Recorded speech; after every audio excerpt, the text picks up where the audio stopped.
नमस्कार। आज देखिए मेरे पास यहाँ एक कंटेनर है और इसमें मैंने पानी भर रखा है। ये पानी मैंने 8 सेंटीमीटर डेप्थ तक भरा हुआ है, जो कि मैं यहाँ पर लगी ग्राफ शीट से देख सकती हूँ। तो ये आप भी देख सकते हैं कि ये 8 सेंटीमीटर डेप्थ तक मैंने इसमें पानी भरा हुआ है। अब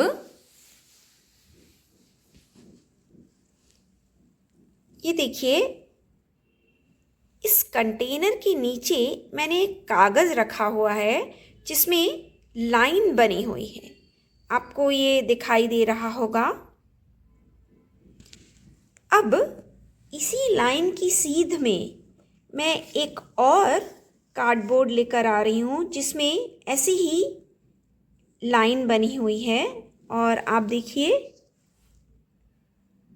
मैं इसे इस तरह से रख रही हूँ कि ये बिल्कुल इसकी सीध में है।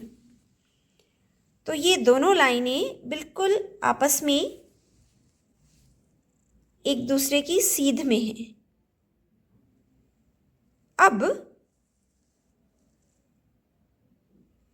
मैं अगर अपना कैमरा आगे करती हूँ, तो ये देखिए मैं कैमरा आगे कर रही हूँ, तो ये दोनों लाइनें आपस में मिली हुई नहीं दिखती हैं। आपको दिख रहा होगा कि जो नीचे रखी हुई कागज़ पर बनी हुई लाइन है वो आगे चली गई है और पानी के अंदर जो लाइन दिख रही है वो पीछे ही है। अब मैं ये कैमरा को पीछे कर रही हूँ और आप देखिए क्या होता है। तो ये देखिए, जब मैंने कैमरा को पीछे किया तो फिर से जो कागज़ पर जो लाइन है वो पीछे आ गई और पानी के अंदर से जो लाइन दिखाई दे रही है वो आगे ही है। तो यानी कैमरा चलाने से ये दोनों लाइनें आपस में एक साथ नहीं रहती हैं, डिस्प्लेस हो जाती हैं। ऐसा क्यों?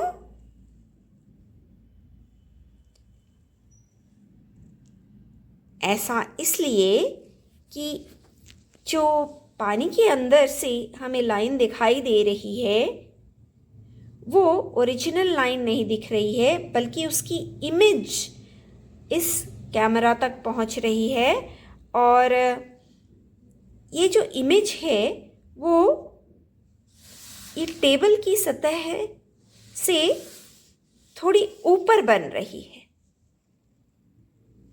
और ये ऊपर बन रही है ये हमें कैसे पता? क्योंकि जब मैं कैमरा को मूव कर रही हूँ, तो ये देखिए, मैं जब कैमरा को मूव कर रही हूँ तो जो नीचे वाली लाइन है वो कैमरा के साथ चल रही है और पानी के अंदर जो लाइन है वो कैमरा के ऑपोजिट डायरेक्शन में चल रही है। ये तभी हो सकता है जब जो पानी के अंदर से लाइन दिख रही है वो कैमरा के पास हो और यहाँ जो टेबल पर ये लाइन बनी है वो कैमरा से दूर हो। इसे हम कहते हैं कि ये दोनों लाइनों के बीच में पैरेलैक्स है। अब देखिए, मैं कैमरा को फिर से आगे और पीछे करूंगी।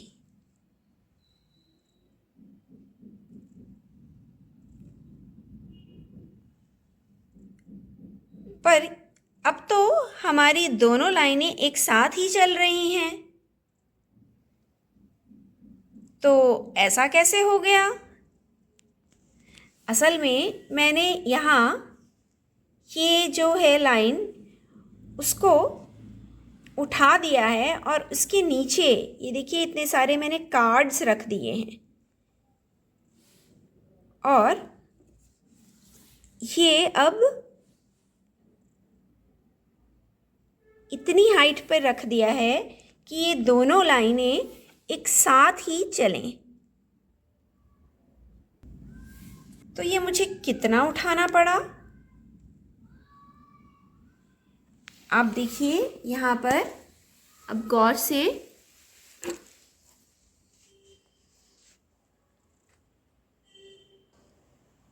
ये पानी है 8 सेंटीमीटर, और ये दोनों लाइनों को एक साथ चलाने में, यानी कि इनका पैरेलक्स रिमूव करने के लिए मुझे ये जो दूसरा कार्डबोर्ड है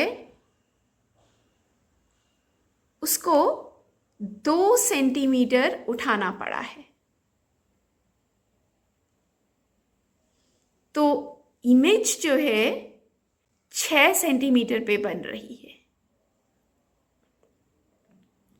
और इससे हम पानी का रिफ्रैक्टिव इंडेक्स निकाल सकते हैं। वो कैसे?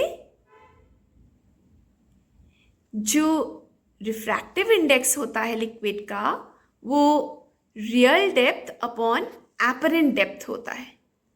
तो रियल डेप्थ कितनी है?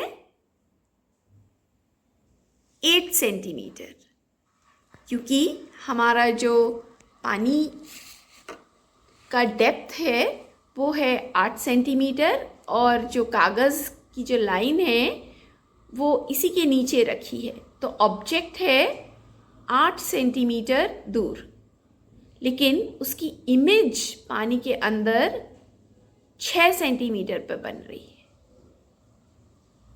ये हमने इस कार्डबोर्ड से पता किया, या ये हमने इस लाइन से पता किया। तो 8/6 यानी कि 4/3 हो गया हमारे जो पानी है उसका रिफ्रैक्टिव इंडेक्स। धन्यवाद।